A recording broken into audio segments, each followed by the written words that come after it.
వార్తల్ని సహసమర్పిస్తున్న వారు ఇక్ఫా యూనివర్సిటీ. అందరికీ నమస్తే. ఇక్ఫా యూనివర్సిటీ సమర్పించిన గరం గరం వార్తలకి స్వాగతం. ఇవాళ కూడా మీకోసం చాలా వార్తలు పట్టుకొచ్చినాం. అంతకంటే ముందుగా హెడ్లైన్స్. ఢిల్లీలో మస్తు వరదలు, మునిగిపోయిన ఎంపీల ఇల్లు, చిక్కినాయి 2 చిరుత పులులు, ఊపిరి తీసుకున్నారు ఊరి జనాలు, ట్రాన్స్ఫర్ అయినరు 3 సార్లు, వద్దని ఏడ్చిండ్రు పిల్లగాన్లు, రెడ్ కార్పెట్ కు బదులు వర్షిండ్రు నోట్ల కట్టలు, ప్రియుని సర్ప్రైజ్ కు మురిసింది ప్రియురాలు, తమన్నా పాటలకు స్టెప్పులేస్తున్న రాజేష్. అబ్బబ్బబ్బబ్బబ్బా, ఢిల్లీలో ఎండలు వానలు పోటీ పడుతున్నట్టే ఉన్నాయుల్లా. మొన్నటి దానిక ఎక్కడ ఎప్పుడు లేనట్టు రికార్డు స్థాయిలో ఉష్ణోగ్రతలు నిప్పులు కురిపిస్తే ఇప్పుడు ఎండలను సవాల్ చేసినట్టు వానలు కూడా రికార్డ్ స్థాయిలో పడి వరదలను రప్పిస్తున్నాయి. చూస్తుంటే ఇది ఢిల్లీనా లేకపోతే ఏదైనా సముద్రమా అన్నట్టే ఉన్నది. ఏం వానా 88 రికార్డును బద్దలు కొట్టి మరీ షింకులు పడ్డాయి. 1936లో ఒక గట్టి వాన పడ్డదట. దానికంటే కూడా ఇదే పెద్ద వాన. అది కూడా ఆషామాషి గాదుల్లా 24 గంటల్లా 235.5 మిల్లీమీటర్లు పడ్డది. ఇక చూడుండ్రి వరద రోడ్ల మీద ఎట్లా వారిందో. బస్సులు, కార్లు, వ్యాన్లు, బండ్లు, అంబులెన్స్లు అన్ని మునిగిపోయినాయి. ఇవి రోడ్లా లేకపోతే నదులు అన్నట్టు తయారైంది. ఈ వరదలకెళ్లే జనం ముల్లే మూట పట్టుకొని పోవాల్సిన పరిస్థితి. ఇక కొందరు వరదలనే చిక్కుకుంటే వాళ్ళను బయటకు తీసుకొచ్చిండ్రు. ఇట్లా సామాన్యులే కాదుల్లా ఎంపీలు, మంత్రులకు కూడా ఈ వరద కష్టాలు తప్పుతలేవు. అసలే పార్లమెంట్ సమావేశాలు ఉన్నాయి కాబట్టి ఎంపీలు 2 ఢిల్లీలో ఉన్నారు. వాళ్ళ ఇండ్ల చుట్టూ వరదేనట. ఇంకో సమాజ్వాదీ పార్టీ ఎంపీ రామ్ గోపాల్ యాదవ్ ఇంటి చుట్టూ వరద ఉంటే ఆయనను కార్ దగ్గరికి ఆయన సిబ్బంది ఎత్తుకొని వచ్చిండ్రు. ఇట్లా ఈయన ఒక్కరిల్లే కాదు, కాంగ్రెస్ ఎంపీ శశి థరూర్ ఇల్లు మొత్తం నీటితో నిండిపోయిందట. సామాన్లన్నీ ఖరాబ్ అయినాయి. కరెంట్ షాక్ గిట్లు వస్తుందని కరెంట్ బంద్ చేసిరట. రోడ్లన్నీ ఇప్పుడు సాఫ్ చేస్తుర్రట. అందుకే టైం కు పార్లమెంట్ వచ్చిందని చెప్పుకొచ్చిండు. అన్నట్టు ఇంకా ఢిల్లీ జలమంత్రి అతిషి ఇల్లు కూడా నీటిలో మునిగింది. ఇట్లా ఎంపీలు, మంత్రుల ఇండ్లకు కూడా వరద బాధ తప్పుతలేదు. ఇట్లా ఏడవర్తాన్నే చెట్లు ఇరుగుతున్నాయి, కరెంటు పోలు పడ్డాయి, జనం బయటికి వెళ్లకుండా అయింది. తప్పకుండా బయటికి వెళ్లాల్సి వచ్చిన వాళ్ళు నడుముల లోతు నీళ్ళలో చిక్కుకొని నానా కష్టాలు పడ్డరు. అన్నట్టు ఇంకా వారం రోజుల దానిక వాన ముప్పు ఉన్నదట. ఇట్లనే పడ్డదా అంటే కష్టాలు రెట్టింపు అవుతాయి. అందుకే ఢిల్లీకి పోయేటోళ్ళు ఉంటే జర వాయిదా వేసుకుండ్రి. ఢిల్లీలో ఉంటున్న జనాలు మీరైతే జర జాగ్రత్తగా ఉంటుండ్రి, సరేనా? ఇన్నోళ్ళెవలో 4-5 రోజుల నుంచి నంద్యాల, ఒంగోలుల జనానికి నిద్ర లేకుండా చేస్తున్న 2 చిరుత పులులు దొరికినాయహో. అవును నిజమే, పులుల కోసం ఆఫీసర్లు చేసిన ఆపరేషన్ సక్సెస్ అయి 2 పులులు బోన్లో చిక్కినాయి. మేకను ఎరగా వేసి పులిని పట్టుకున్నారు ఫారెస్ట్ ఆఫీసర్లు. తర్వాత బోన్లో చిక్కుకున్న పులికి మత్తు మందిచ్చి మస్కా ఒట్టించి దాన్ని మోసుకపోయి వ్యాన్ లెక్కించి పట్టుకపోయినరు.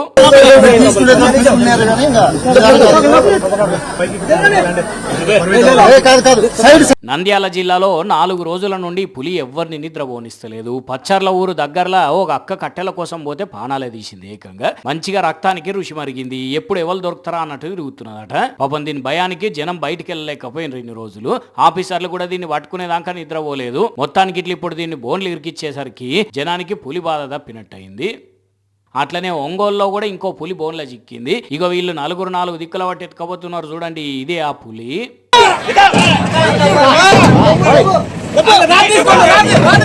అవి చూడండి ఎత్తుకోబోతున్నా ఎట్లా చూస్తున్నదో భయం లేకుండా ఏడికి తీసుకోబోతున్నారో అని అనుమాన పడుతున్నట్టున్నది. ఇదట దేవనగరం ఊర్లో ఇష్టం వచ్చినట్టు తిరుగుతుంటే పులిని చూసిన జనం ఫారెస్ట్ ఆఫీసర్లకు ఫోన్ చేసేసరికి వాళ్ళు పట్టుకునేది అందుకు ప్రయత్నం చేశారు. ఇంతల్నే గాండ్రిచ్చి గజ్జు అనిపించి తప్పించుకొని పోయిందట. అయితే అట్లా పోతూ ఒక బాయి లెక్కన ఉన్న గుంతల పడేసరికి ఇదే సందని చెప్పి మీద నుంచి వాళ్ళేసిండ్రు అన్నట్టు. తర్వాత బోన్ తెచ్చి వట్టి తీసుకుపోయినరు. అయినా గౌరవశ్రీ పులులారా, ఎందుకు మీకు ఇంత కష్టం? మీ అడవిలో మీరుంటే ఇట్లా పట్టుకుంటారా? మిమ్మల్ని ఇన్ని బాధలు ఉంటాయా మీకు? ఎందుకే ఊకే మా మధ్యలోకి వచ్చి మమ్మల్ని ఇబ్బంది పెట్టి మీరు ఇబ్బందులు పడతారు? ఇంకోసారి మీ జాగిరి దాటి మా దిక్కు రాకుండ్రి, మీరు ఇబ్బంది పడి మమ్మల్ని ఇబ్బంది పెట్టకుండ్రి. మీ వాళ్ళకు కూడా చెప్పండి ఇదే ముచ్చట పోయి చక్కగా. ఈ తాగుడు పాడుగాను ఏం తాగుడో ఏందో, తాగి జాంబీల లెక్క తయారవుతురుల్లా.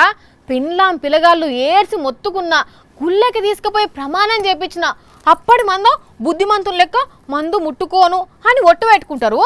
తెల్లారి కాగానే మళ్ళా తాగుడుకి ఎగబడతారు. అసొంటి ఎక్స్ మందు బాబులను కూడా సెట్ చేసే బాబు ఒక ఆయన ఉన్నాడు. ఎంత పెద్ద తాగుబోతైనా సరే ఒక్కసారి ఆ బాబా దగ్గరికి పోయిందంటే సచ్చేదాకా ఒక్క సుక్క కూడా మందు తాగడు. ఆ బాబా స్పెషాలిటీ ఏందో చూద్దాం పాండ్రి. ఆగో సకలా ముక్లాం వేసుకొని కూర్చున్నాడు చూసిండ్రా, ఆయననే మార్కెట్లో దిగిన కొత్త బాబా. కొందరు బాబాలు ఒంట్లో ఉన్న దయ్యాలను ఇడిపిస్తే ఈ బాబా తాగుబోతులు మళ్ళొకసారి మందు జోలికి పోకుండా ఖతర్నాక్ ట్రీట్మెంట్ ఇస్తాడు. ఆగో ఎవరో మందు బాబా వచ్చిండు. ఇక ఇప్పుడు బాబా చేసే ట్రీట్మెంట్ ఎట్లుంటుందో చూడుండ్రి. ఆ బాబాజీ షురు చేయండి. ఇక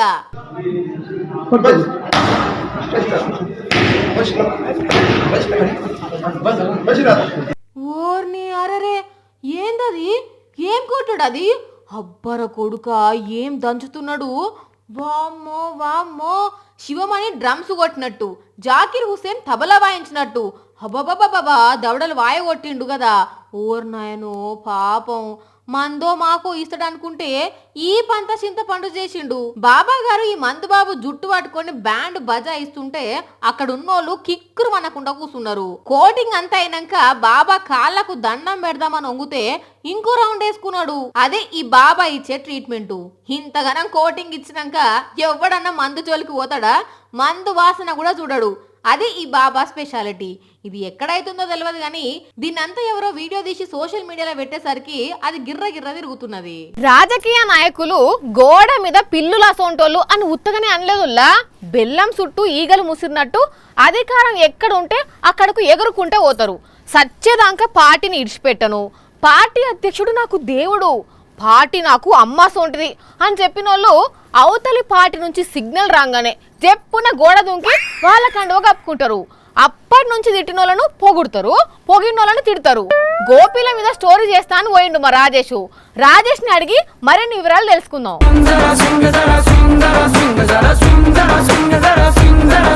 ఓ రాజేషు, కుతికెళ్ళ దాకా దాగి పెండ్లి భారత్లో ఎగిరినట్టు గట్ల ఎగురుతున్నావేంది? నువ్వు పోయిన పనేంది, చేస్తున్న పనేంది? నువ్వు కావాలయ్యా, నువ్వు కావాలి. వారెవ్వా ఏం డాన్స్ చేస్తున్నావు పో. నీ ముందు తమన్నా కూడా పనికిరాదు. సినిమాలలో ట్రై చేయకపోయినా? ఇదేం చూసినావు, ఇంకా చాలా ఉన్నాయి. ఒక్కొక్కటి ఒక్కొక్క బాంబు లెక్క షేక్ అయిపోవాలంటే.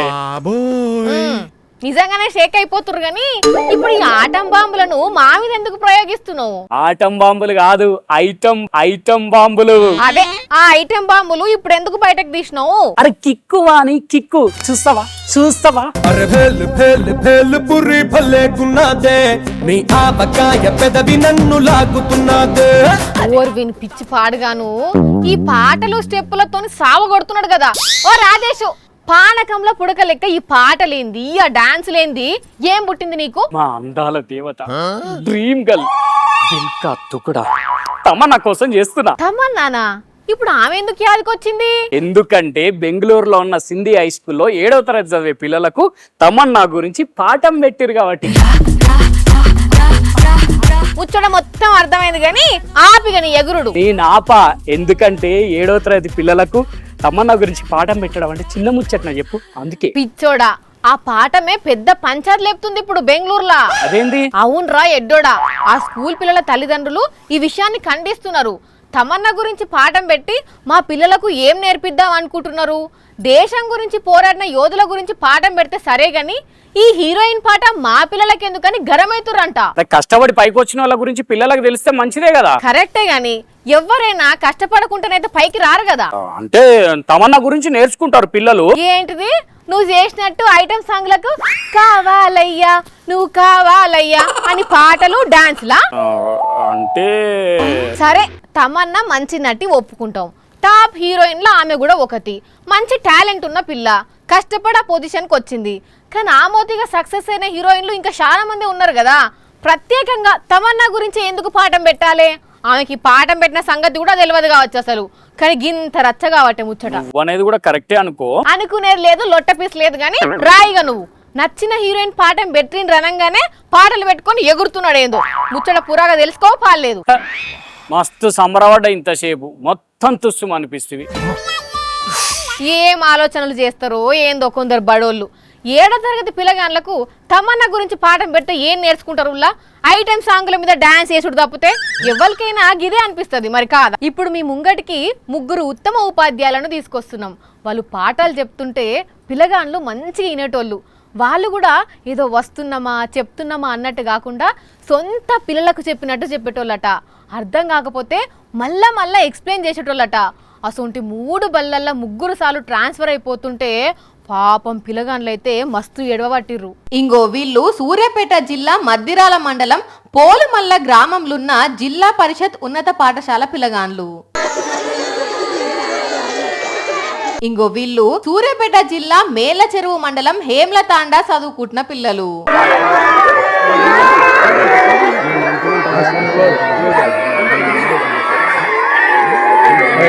ఇంగో వీళ్ళు నల్గొండ జిల్లా తిరుమలగిరి సాగర్ మండలం షిల్లాపూర్లున్న మండల పరిషత్ ప్రాథమిక పాఠశాలలో చదువుకుంటున్న పిల్లలు.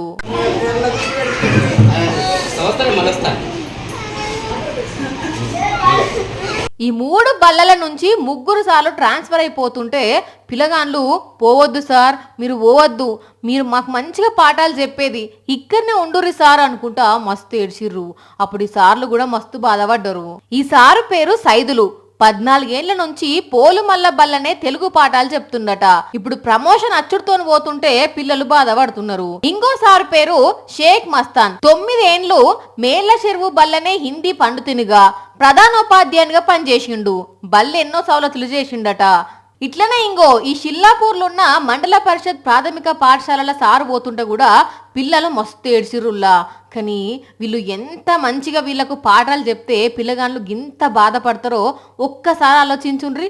కానీ ఈ ట్రాన్స్ఫర్ అనేది కంపల్సరీ కాబట్టి పోక తప్పదు. నిజంగా అందరూ సార్లు మేడమ్స్ కూడా పిల్లల దగ్గర గిట్లా ప్రేమ పొందితే బడికి పోనన్న పిల్లలు కూడా పోతా అని జబ్బకు బ్యాగులేస్తారు కదా. ప్రేమించిన పిల్లకు రోజ్ పువ్వు ఇచ్చిన ప్రేమికుడిని చూసినాం. ఇంకా డబ్బున్నోళ్ళైతే గోల్డ్ రింగ్ కూడా ఇస్తుంటారు. అంతకు మించి ఇంకా ఎక్కువ పైసలు ఉన్నోళ్ళైతే డైమండ్ నెక్లెస్లు కూడా ఇస్తుంటారు. కానీ అదే గిడో కాడ కోట్ల రూపాయలున్న ఒక ప్రేమికుడు ప్రియురాలి కోసం ఏం చేసిండో చూస్తే మస్తు షాక్ అవుతారు. అబ్బో, ఈ మోతేవారి ప్రేమికుడు మామూలుడు కాదు కదా. ప్రేమించిన పిల్లను ఏకంగా పైసల నోట్ల కట్టెల మీద పట్టుకొని నడిపిస్తున్నాడు. ఈ దునియాలనే వీళ్ళది చాలా ఖరీదైన ప్రేమ. మా ప్రేమ గాల్లో తేలినట్టుందే, గుండె పేలినట్టుందే అనుకుంటా మీది మిటకరిచ్చి ఆకాశంలో చక్కర్లు కొట్టించి తర్వాత కిందికి రప్పించి దిగేటప్పుడు లవ్ కార్పెట్ మీద నడిపిద్దాం అనుకుని అందుకోసం రెడ్ కార్పెట్ కు బదులు నోట్ల కట్టలతోని కార్పెట్ వర్షిండి. ఇట్లా ఇక ఈ ప్రియురాలు హెలికాప్టర్ నుంచి ఏకంగా ఈ నోట్ల కట్టెల మీదనే కాలు పెట్టింది. మరి ప్రేమికుని పేరేంది? గంతగనం డబ్బుందా అని అంటే ఈయన గారి పేరు సెర్గీ కొసెంగో. రష్యా దేశంలో పెద్ద పెద్ద వ్యాపారాలు ఉన్నాయట. అయితే చాలా రోజుల తర్వాత ప్రియురాలని కలిసిండట. అందుకే సర్ప్రైజ్ ఇవ్వాలని చెప్పి ఇట్లా పైసలతోని కార్పెట్ వర్షిండు. ఇక ఈ చూడంగానే పిల్ల ఖుషి అయింది. గాని ఇట్లా పైసల మీద నడుచుడు తప్పు, అండ్ల మళ్ళా నా కాళ్ళకు బూట్లు కూడా ఉన్నాయని చెప్పకుండా బుర్ర నడుచుకుంటూ పోయింది. కానీ రూపాయి బిల్ల కింద పడితేనే తీసి కండ్లకు అద్దుకుంటాం మనం. అసోంటిది గిన్ని కట్టలను కాళ్ళతో దొక్కుంటూ వచ్చిందంటే వీళ్ళకు డబ్బంటే ఎంత విలువ అర్థమవుతున్నది. ఏందో ఏమోపో, శిరవంతం కోసం మొదట్లో కష్టపడతారు, అది రాగానే కొందరు గీసోంటి కథలు పడతారు. ఇట్లా చేస్తేనే కొందరు బతుకులు శినిగిన నోట్లయినాయి. ఇగో ఇవి ఇక్ఫా యూనివర్సిటీ సమర్పించిన గరం వార్తలు. మళ్ళొచ్చే ఎపిసోడ్లో ఇంకిన్ని గరం వార్తలతో కలుద్దాం. మన టైం అయితే గుర్తుకున్నది కదా, రాత్రి 8:30 మళ్ళా తిరిగి ఉదయం 8:30 మర్చిపోకుండా చూడుండ్రి. టాటా.